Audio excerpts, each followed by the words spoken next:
Muito bem, gente. Agora vamos dar início ao capítulo Diagrama de Fases, ainda dentro da termologia. É um capítulo muito importante. A gente vai agora estudar um gráfico, basicamente. Então vamos a ele. Esse gráfico, ele conhecido como Diagrama de Fases, ele precisamos entendê-lo bem em todos os seus aspectos. Tem muita informação aqui dentro desse diagrama. Então veja lá. Em primeiro lugar, esse eixo aqui é o eixo da pressão. Na matemática é conhecido como eixo da ordenada. Para nós aqui, pressão. Esse outro eixo aqui, eixo da abscissa, para nós agora é chamado eixo da temperatura. Então eu tenho um gráfico pressão versus temperatura. Tudo bem até aí.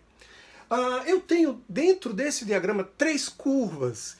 Quem são essas curvas? Curva número 1, curva de fusão. Curva número 2, ou curva de vaporização. Curva número 3, ou curva de sublimação. Ora, essas três curvas, elas se encontram em um único ponto, chamado ponto triplo. Entenda bem, então você tem três curvas, essas três curvas delimitam regiões, vamos chamar assim.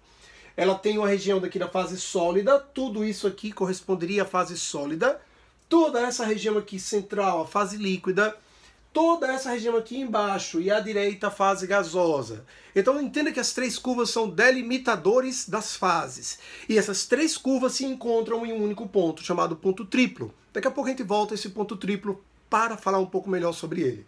Mas até aqui está bem definido, tá legal? Repetindo, curva de fusão, curva de vaporização, curva de sublimação. Muito bem.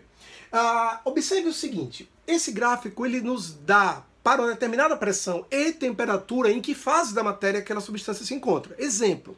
Então vamos imaginar aqui que eu tivesse exatamente nesse momento aqui, ó, nesse ponto.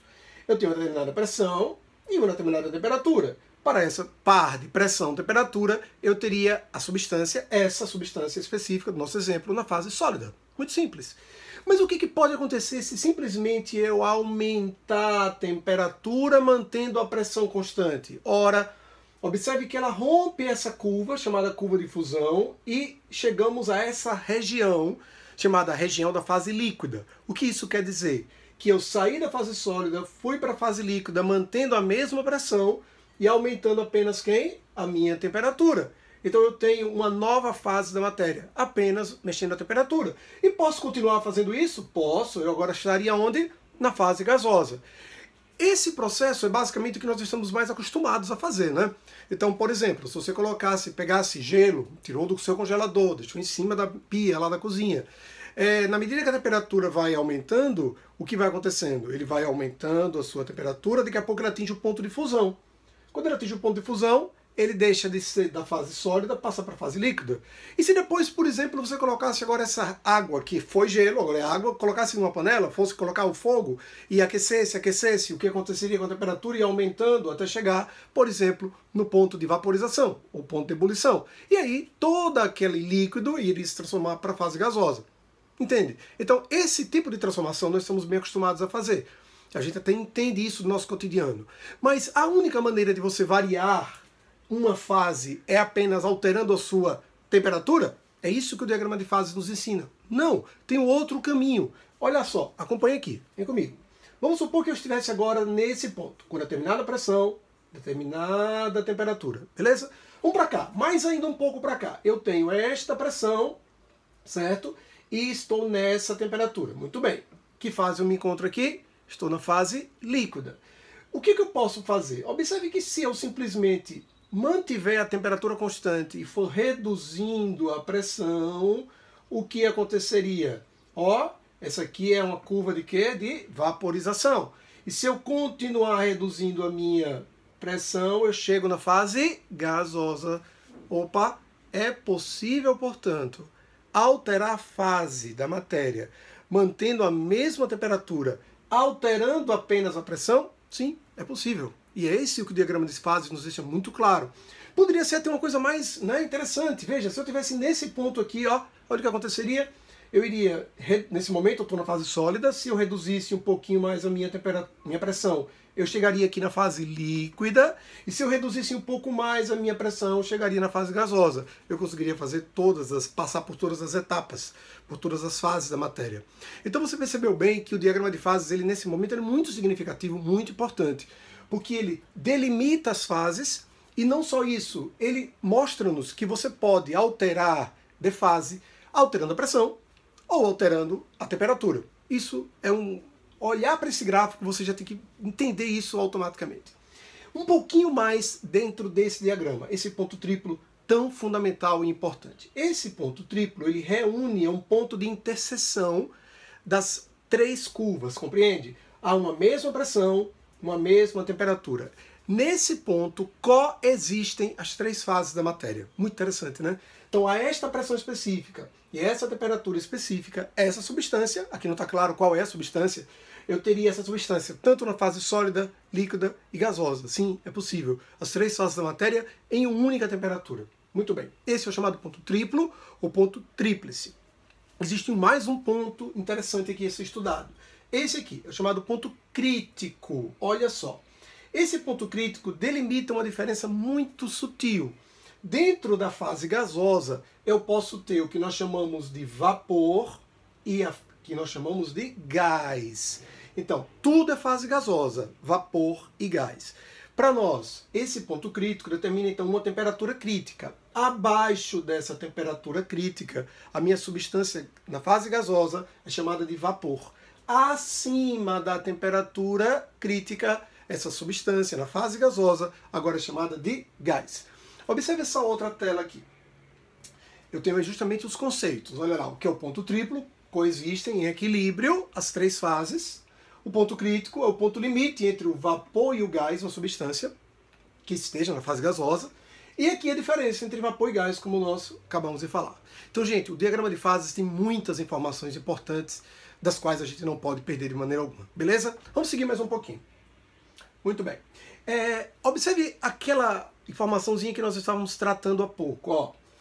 O diagrama de fases nos mostra que as mudanças de fases não ocorrem exclusivamente pela variação da temperatura, mas também através de variações de pressão a que o sistema fica submetido.